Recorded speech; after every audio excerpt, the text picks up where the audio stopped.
야곱은 어머니하고 짜고 아버지와 형님을 속였습니다. 그렇게 속여가지고 장자권 얻어내고 축복권 받고, 그래서 그때부터 복이 시작되어야 되지만, 그죠? 복을 받았기 때문에 그때부터 이제는 탄탄대로가 되어야 되지만, 그 생각과는 정반대로 그 축복을 받고는 뒤부터 고생이 시작되어 버린 것입니다. 그러면서 그 먼 길을 이제 떠나가고 있는데, 그때 지금까지 말로만 들었던 하나님을 이 돌베개를 베고 하늘을 지붕 삼아서 그냥 멀리서는 짐승 소리도 나고, 또 그 어머니가 지금도 나를 생각하고 계실까 뭐 이런 생각도 하면서 별의별 생각을 하면서 잠이 들고 있는데, 그때 하나님께서 나타나셨습니다. 하나님께 나타나셔서 말씀을 직접 하시는 겁니다. 이것이 28장 13절입니다. 나는 여호와니 너의 조부 아브라함의 하나님이요 이삭의 하나님이라. 내가 누워있는 땅을 내가 너와 내 자손에게 주리니 내 하나님의 땅이 티끌같이 되매 내가 서쪽과 동쪽과 북쪽과 남쪽으로 퍼져나갈지며 땅의 모든 족속이 너와 내 자손으로 말미암아 복을 받으리라. 그러니까 하나님께서 아브라함에게 주시고 이삭에게 주시고 또 아버지 이삭으로부터 또 자기에게 손을 얹어가지고 축복하신 그 복을 하나님으로부터 직접 듣게 된 것입니다. 깜짝 놀란 것입니다. 깜짝 놀랐습니다. 그러면서 내가 너와 함께 있어 내가 어디로 가든지 너를 지키며 너를 이끌어 이 땅으로 돌아오게 할지라. 내가 내게 허락한 것을 다 이루기까지 너를 떠나지 아니하리라. 이 말씀을 딱 듣고, 아, 하나님께서 나와 함께 하시는구나. 이미 나는 모르고 있었지만은 하나님께서는 나와 함께 하시는구나 라고 하는 것을 깨닫게 되었습니다.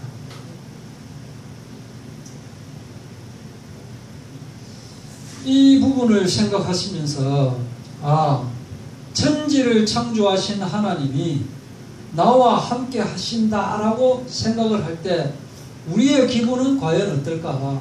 내가 어디를 가든지 하나님께서 나를 항상 지켜봐 주시고 보호해 주신다라고 하는 것을 생각을 할 때, 아, 정말 감사하다, 정말 든든하다라고 하는 생각이 들면 좋은데, 또 어떤 사람은 아, 하나님께서 나의 일거수일투족을 보고 계신단 말이냐, 정말 부담된다. 내가 리모컨 돌리는 것마다 내가 보고 있는 그 TV 화면을 하나님께서 똑같이 보고 계신다. 내가 보고 있는 이 스마트폰을 하나님께서 똑같이 보고 있다니, 내 머릿속에 생각하고 있는 것을 하나님께서 같이 다 아시다니, 아, 이거 너무 부담돼. 이러다 버립니다. 이게 우리의 영적인 한계가 된 거예요. 이때 이제 야곱은 지난주에 이어서 반응을 보이기를, 영적인 무지에서 이제 깨어나게 되는 거예요. 아, 사실이구나. 정말 이미 와 계신 하나님이시구나라는 것을 깨달음과 동시에 두렵도다라고 말을 했어요. 두렵도다. 이에 두려워하여 이르되 두렵도다. 이 두렵다라고 하는 말은 정말 무섭다, 그래서 숨고 싶다, 이 무서운 것이 아닙니다. 이것은 두렵도다. 이 말은 뭐냐면은 하나님이 정말로 위대하시구나, 하나님께서 정말로 어마어마하시는구나, 하나님에 대한 경외감이 나타난다. 경외감. 이것은 지난번에 이삭이 심히 떨려라고 하는 그 단어가 나옵니다. 이삭이 자기는 에서인 줄 알고 거기에 머리에 손을 얹고 축복을 했는데 에서가 아닌 야곱이라는 사실을 알고 이삭이 심히 떨었던 장면이 나옵니다. 이때 심히 떨었다는 것은 무서워서 떨었기도 하지만 또한 무엇이냐면은 하나님께서 언약하시는 대로 되어지는구나, 그것을 깨달았을 때 정말 그냥 정신이 바짝 들고 막 소름 끼치는 그 떨림이었습니다. 그런데 이 야곱의 이 두려움, 이 경외감, 이거는 아, 정말 대단하신 하나님께서 직접 이렇게 계시는구나. 말로만 아버지가 기도할 때 그냥 옆에 따라만 있고 제사 지낼 때 옆에 그냥 구경만 하고 기도할 때 그러려니라고 했는데 이분이 정말로 계시는구나라는 것을 알게 되었다. 이죠. 그러면 절대로 하나님께서 정말로 살아계시고 나와 함께 하시다라는 것을 알았을 때 사람은 경외감이 생기게 되어 있습니다. 이 경외감이 생긴다는 것은 이 하나님의 자녀라는 것을 내가 알게 되었을 때요, 확신이라는 것이 오게 되죠. 그죠? 이제 절대로 목에 칼이 들어와도 이제 하나님을 거부하지는 못합니다. 부정하지는 못합니다. 그러면서 또 어떤 일이 생기느냐면은, 어떤 사람들은 예수를 믿고 굉장히 방자한 그런 사람들을 좀 보게 됩니다. 저는 좀 몇 번 그런 사람들 좀 봤거든요. 그러면서 하나님 일을 하자는데 다 좋은 게 좋은 거 아닙니까? 라고 하면서 이 세상에 좀 도덕적으로 지탄받을 일을 부탁하면서 다 하나님의 일을 하자는 것 아닌가요? 라고 저한테 전화 오고 그런 일이 몇 번 있었습니다. 그런데 저는 속으로 생각할 때 이 사람이 과연 하나님을 만난 사람일까? 다 전도를 위한 것이다 라고 하면서 이거는 아닌데 라고 하는 것을 부탁하는 그런 경우가 좀 많이 있습니다. 이것은 아니다.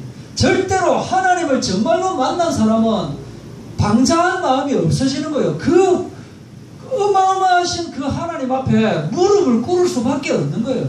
그런데 때로는 사람들이 내가 하나님 자는데 이제 내가 복을 받았는데 하나님께서 나와 함께 계시는데 하면서 더 목이 뻣뻣해지고 어깨 힘들어가고 하는 사람을 볼 수 있다. 하나님께서 다 용서하셨는데 이제 이래도 되지. 그래도 하나님께서 다 용서하시지. 그거는 제가 볼 때는 어떻게 보면 이 사람은 하나님에 대한 지식은 가득 찼지만은 하나님을 직접 만나지는 못한 것이 아닌가 라고도 생각할 수 있어요. 정말로 여러분이 혼자 밤길을 걷고 있는데 하나님께서 여러분에게 진짜로 나타나셔가지고 따뜻한 음성으로 들려주셨다 할 때 어떻게 했느냐 이게 진짜로. 그래서 여러분들에게 안 나타나시는 겁니다. 하나님께서. 그래서 달라진 삶이 생겨납니다. 야곱이 아침에 일찍 일어나 베개로 삼았던 돌을 가져다가 거기에 이제 돌 제단을 만드는 거예요. 사람이 달라진다. 하나님을 만난 사람은 가만히 있을 수가 없습니다. 과거의 삶과 분명히 달라지는 삶을 가지게 되는 겁니다. 만약에 하나님을 만났음에도 불구하고 과거처럼 계속해서 똑같이 산다면은 이것은 자기가 하나님 만난 걸로 착각했을 따름이지 하나님을 만나지 못했을 수도 있다. 더구나 하나님을 만났다라고 하면서 예수 믿기 전보다 더 교만해지는 사람은 이런 사람들이 생기기 때문에 알미니안주의가 나오는 거예요. 알미니안주의가 나오는 이유가 자기가 잘나서 하나님을 믿는 것처럼 그렇게 생각을 해버린다. 그러나 분명히 하나님의 예정 속에 우리가 들어있지, 내가 잘나서 예수를 믿고 구원받고 하나님의 자녀가 되는 것은 절대 아니다. 그래서 우리는 항상 감사하는 마음을 가져야 되고 교만은 버려야 되고, 그러나 확신 속에서 살 수 있는 저희들 되기를 바랍니다. 그래서 그곳 이름을 베델이라 하였다가, 베델이 무슨 뜻이게요? 조금 제가 이렇게 여유를 두고 말씀을 드리는 이유는 조금 생각하라고. 베델이 바로 하나님의 집이라고 하는 뜻이에요. 베델. 야곱은 아마도 잠을 못 잤을 것입니다. 하나님을 만났기 때문에 어떻게 잠을 잘 수가 있습니까? 상상을 한번 해보십시오. 내가 정말 피곤하다. 그래서 집 생각도 나고 이렇게 한데 좀 불안해갖고 이제 쪼그려 잠을 잤다. 그런데 하나님이 나타났다. 하나님? 그러고 나서 또 도로 잔다. 이거는 아니거든요. 이거 마음이 그냥 막 쿵쿵쿵 하는 거예요. 이제. 그러니까, 그냥 아직 해가 밝아지기 전에 하나님에게 제사 드려야 되겠다 하는 마음을 가지거든요. 그래서 무릎 꿇고 기도하고 찬양하고 묵상하고, 즉 예배를 하게 된 것이 되겠죠. 그런데 여기서 논점 하나가 나오고 있습니다. 이건 스가랴서의 14장인데요. 그때도 제가 말씀을 드렸지만은 그날에는 말방울에까지 여호와께 성결이라 기록될 것이라. 여호와의 전에 있는 모든 솥이 제단 앞 주발과 다름이 없을 것이니, 이런 말씀이 나오고요. 또 이 솥을 가져다가 그것으로 고기를 삶으리라, 이런 말씀이 나오는데, 21절 보면은 유다의 모든 솥이 만군의 여호와의 선물이 될 것인즉 나오죠, 그죠? 그러니까 말방울도 성결이요, 솥이 성물이다라고 이야기를 하는 거예요. 이게 뭐냐? 제가 이 말씀을 왜 들고 나왔느냐? 베개는 베개 비슷한 게 뭐 없네. 이거 아까 내가 베고단 잔 아니. 자, 조금 생각을 바꿔가지고 저기 있는 저 어떤 교회 목사님이라고 칩시다. 누가 잠을 자다가 꿈에 하나님을 만났어요. 이 사람이 갑자기 자고 일어나가지고 자기가 베든 베개를 세우고 거기다가 기도를 하고 하는 것을 보고, 이 건방진 게 어디 하나님 앞에서 네가 자던 베개를 가지고 네가 그거를, 이게 말도 안 되는, 그렇게 생각을 한다 이거예요. 조금만 이 율법적인 생각을 가진 사람들은. 그런데 그게 아니다. 내가 가지고 있는 모든 물건이 다 선물입니다. 내가 베고 자는 조금 더 이제 약간 야시꾸리하게 말씀드려서 내가 입고 있는 이 팬티도 선물이다 이거예요. 모든 것이 선물이 되어 있는 삶을 내가 살아야지, 그걸 가지고, 아니 베개를 가지고 그거를 뭐 제단을 드려? 그 생각은, 이 사람은 평소에 자기의 삶이 하나님과 함께하는 삶을 살지 못하기 때문에 그런 말을 할 수 있다. 모든 나의 모든 것, 내가 보고 있는 모든 것, 아까 CCTV처럼 하나님께서 내 모든 것을 보고 계신다 그랬잖아요. 뭐 화장실에 가도 보고 계시는데, 그럼 내 삶, 내가 만지고 있는 모든 물건이 다 하나님 앞에서는 선물이 되어야 된다. 쓰는 볼펜, 공책 이런 것들이. 그러한 마음으로 우리가 살고, 또 거울을 볼 때도 이 거울도 하나님과 함께 내가 거울을 본다, 이런 마음을 가질 때 그것이 바로 일심전심지속이다. 이것 따로 저것 따로, 예배할 때 따로, 세상 사람 만날 때 따로, 교회에서 따로, 밖에서 따로, 그거는 지속이 아니지 않습니까? 그래서 모든 것이 성물이라고 하는 그런 마음을 우리는 가지고 있습니다. 두 번째 논점으로 들어가겠습니다. 하나님께서 성전을 지으라고 강조를 많이 하셨거든요. 출애굽기 3장 12절에도 너희가 이 산에서 하나님을 섬기리니, 특정한 장소를 지정하셨습니다. 출애굽기 29장 42절에도 내가 거기서 너희와 만나고 내게 말하리라. 다른 데서가 아니고 거기서 너희하고 만나겠다. 신명기 16장 16절에도 여호와께서 택하신 곳에서 여호와를 배울 때, 택하신 곳, 하나님께서 분명히 장소를 정하셨습니다. 예루살렘에서 하나님을 섬기게 하되, 할렐루야, 그의 성소에서 하나님을 찬양하며, 누가복음 24장 53절에도 늘 성전에서 하나님을 찬송하리라. 그러니까 아무 데서나 예배해서는 안 된다 이거죠. 아무 데서나 예배하면. 아니, 믿는 사람이 잘 들어야 됩니다. 지금 길게 들어야 됩니다. 제가 하는 말씀을. 믿는 사람이 교회에 가야 되는데, 오늘은 이 동창회, 총동창회 모임이 있고, 내가 이 동창회에 나가야 이 총동창회 회장 아니면 부회장이라도 될 수 있는데, 교회 나가야 되는데 하필이면 왜 주일날 하느냐, 이런 마음을 가지고 있는데, 또 자기 동문 중에 또 예수 믿는 사람도 몇 명 있거든. 야, 니는 오늘 나올 게가 말 거가, 이렇게 전화를 해가. 그런데 중요한 날이니까 오늘은 그냥 가시죠. 가가지고 우리끼리 예배하면 되지 않냐. 맞지? 맞다. 이거 이제 사람들하고 이제 야유회 가가지고 여기서 막, 야, 부어라, 마시라, 부아, 이래 하고 있을 때, 야, 그래도 우리 예배는 해야 돼. 잠깐 오봐라. 주여 감사합니다. 용서하여 주시옵소서. 우리 이렇고 저렇고 해가지고 막 교회 못 가고 이래 됐지만 그래도 우리는 하나님의 자녀인데 어쩔 겁니까? 막 용서해 주시고 오늘 말 하나만 봐주시고 막 이렇게 저렇게 해가지고 그래도 내가 막 회장은 못 되더라도 부회장 좀 되게 좀 해주시면 안 되겠습니까? 이렇게 기도를 했다 치자. 그렇게 하면 되집니까? 그렇게 하면 안 된답니까? 예? 그렇게 하면 됩니까? 그렇게 해도 하면 되는 겁니까? 두세 사람이 모이면 주님께서 함께 하시는데 이러면 됩니까? 안 됩니까? 예? 된다? 안 된다? 예.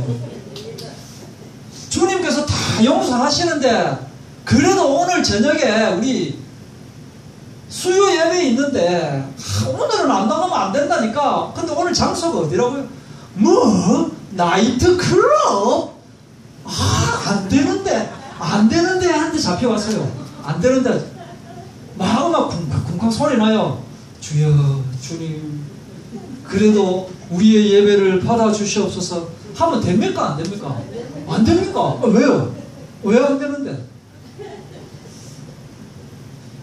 지금 이 문구를 보면 안 되는 걸로 되어 있습니다. 신명기 12장 13절에 너는 삼가서 내게 보이는 아무 곳에서나 번제를 드리지 마라 했는데 라고 하지만 그러면 이 야곱은 그 들판에서 아무것도 없는 데서 돌베개 하나 잡아놓고 예배하는 게 이게 맞는 말입니까? 그래서 되는 겁니까? 됩니까? 안 됩니까? 됩니까? 안 됩니까? 이거는 또 근데 그렇게 했잖아요 지금. 이거는 와 되고 이거는 안 됩니까? 역시 우리 교회 수준은 너무 높아. 설교할 게 없어. 자, 예레미야서 23장 24절에 여호와가 말하노라 나는 천지에 충만하지 아니하냐. 고린도전서 3장 16절 이게 답이죠. 너희가 하나님의 성전인 것과 하나님의 성령이 너희 안에 계시는 것을 알지 못하느냐. 두세 사람이 내 이름으로 모인 곳에는 나도 그들 중에 있느니라 라고 분명히 말씀을 하셨다. 열왕기상 8장 27절에 하나님이 참으로 땅에 거하시리까 하늘과 하늘들의 하늘이라도 주를 용납하지 못하겠거늘 하물며 내가 건축한 이 성전이 오리까. 하나님께서 이 성전에 계시는 거 아닌 줄 알지만 내가 그냥 성전 지었습니다. 하나님의 지시대로. 이 말이에요. 하나님이 성전 안에만 계시는 분이 아니다. 우리는 살아계신 하나님의 성전이라. 그러면 이 말하고 왜 정반대냐. 교회 다니면 뭐 좀 헷갈리는 게 많아. 어떨 때 보면 뭐 해도 된다 다 용서해 주셨다라고 했다가 또 그렇게 하면 안 된다 그러면 죄악이다라고 뭐 해라 해놓고 뭐 하면 안 된다 뭐 하면 안 된다 해놓고 또 어떨 때는 다 용서해 주셨다고. 이거 뭐 도대체 어느 장단에 맞춰야 됩니까? 자, 스가랴서 8장 할 때 제가 말씀을 드렸는데요. 하나님께서 성전을 그토록 강조하시는 이유는 하나님께서 우리와 함께 하시기 위한 어떤 상징물을 두고 싶어서 어떤 공동체를 만들고 싶어서 성전을 강조하셨고 그 궁극적인 성전은 바로 뭐다? 우리다. 우리다. 그래서 이 예배드리는 장소가 정해져 있는 게 아니다. 우리가 예배하면 그 장소가 바로 성전이 되어야 된다. 왜? 내가 바로 하나님의 성전이기 때문에 항상 기뻐하라, 쉬지 말고 기도하라, 범사에 감사하라. 내가 어디에 가든지 간에 바로 그 장소가 바로 예배하는 성전이 되어져야 돼. 어디 서냐가 중요한 것이 아니고 나의 영적인 상태가 어떤 상태냐 그것이 중요하다. 어떤 사람은 정말로 이 부분, 앞에 이 부분 있죠. 이 부분 앞에 이 부분을 가지고 어느 한 주일날의 설교 제목과 내용이 되는 분도 있습니다. 그건 뭐냐? 아니 뭐 성도들끼리 자기 집에서 예배를 해. 그런 이단이 어디 있나라고 이야기를 한다 이거죠. 만인 제사장인데 함부로 성도들끼리 모여가지고 말씀 공부하는 거 그런 절대 가면 안 된다고 그렇게 강조를 하고 있습니다. 지금도 그게 이단입니다. 그게 이단이라고 하는 그게 이단이라니까요. 여기서 이렇게 말씀하신 이유는 궁극적으로 이것을 설명하기 위한 구절입니다. 성전에서만 예배하라 하는 이 말은 다시 이야기하면 안식일에는 일하지 말라는 것과 마찬가지예요. 그런데 예수님이 안식일에 일을 해버렸어요. 안식일에 일하면 안 되는데 예수님이 일해버리니까 일하지 말라고 이야기한 사람은 어떻게 되는 거예요 지금? 근데 지금도 주일날이기 때문에 일하면 안 된다고 그렇게 맞지. 교회 나와야 되고 내 설교 들어야 되지. 왜 너희끼리 뭐 한 명은 목사되고 한 명은 성도되가 이야기하느냐 건방지게 내놔놓고 그런 생각을 가지고 있다. 이것은 율법이다라고 하는 것을 마음속에 새겨주시기 바랍니다. 우리는 어떠한 환경, 어떠한 처지에 있더라도 예배는 계속되어야 됩니다. 어디에 있든지 간에 내가 비록 본의 아니게 어떻게 해가지고 감옥소에 간다 할지라도 거기서도 내 예배는 되어져야 된다. 정말 이상한 것은 그렇게 예배를 참석하고 이렇게 하던 사람이 어느 날 무슨 교육이 있거나 이렇게 파견을 가거나 이렇게 해가지고 주일날 뭐 어떻게 하다 보니까 예배 참석을 안 해요. 뭐 예를 들어서 뭐 군대 간다든가 뭐 이런. 그래도 좀 마음이 좀 찝찝합니다. 그래도 내가 주일날마다 지금 내 평생 이 예배만은 참석했었는데 뭐 이러는데 그 다음날 혹시 이러다가 내가 사격 갔다가 잘못해가지고 뭐 총알 껍데기라도 스치는 거 아닌가? 내가 예배에 참석 안 했는데 뭐 그런데 아무 일 없이 지나가요. 그 다음 주일에도 뭐 예배 참석하나 안 하나 뭐 기도하나 안 하나 똑같아요. 세상 노래 부르나 뭐 찬양 부르나 뭐 똑같아요. 아무 일이 안 일어나는 거야. 내가 예배를 안 하는데도 뭔가 좀 안 좋은 일이 일어나야 역시 하나님은 나에게 바른 길을 인도하시는구나 이래 되는데 그냥 아무 일도 안 일어나. 더 좋은 일도 일어나요. 이상하게 막 회식도 시켜주고. 그게 바로 재앙인 겁니다. 그게 재앙이라.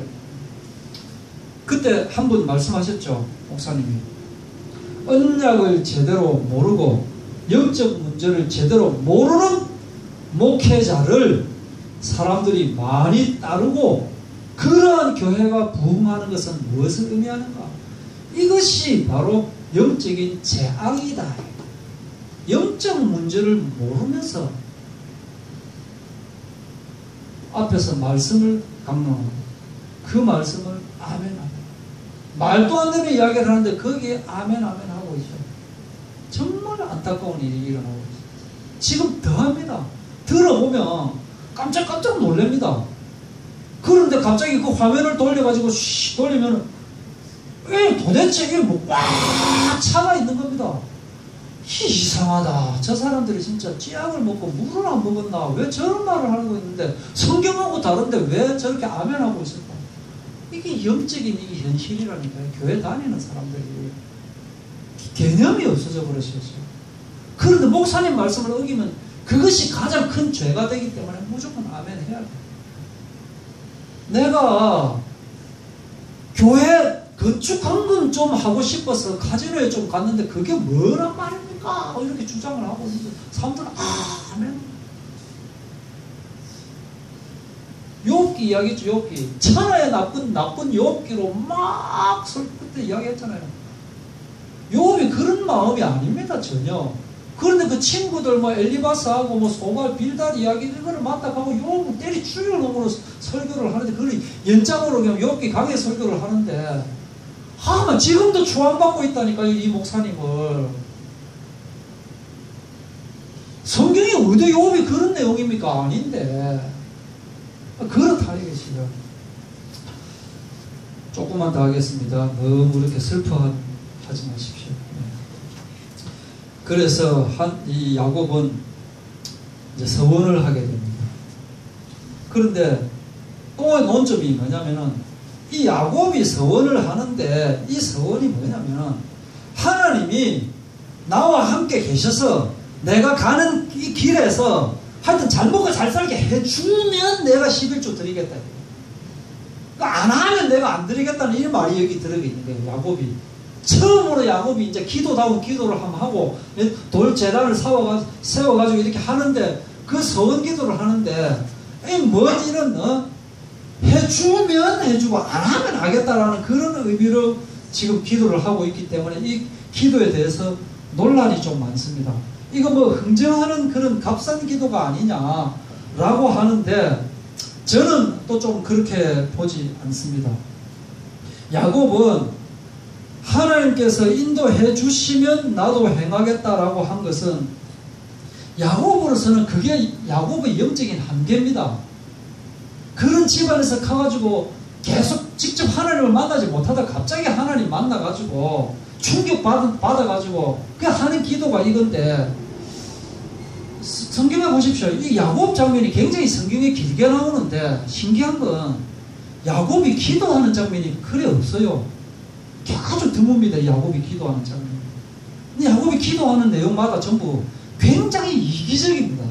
세상을 위해서 기도하는 게 없어요. 여러분, 지 이야기하고 있죠. 지 중심으로 지금 기도하고 있잖아요. 야곱이 원래 그런 사람입니다. 75세의 젊은 청년 야곱이.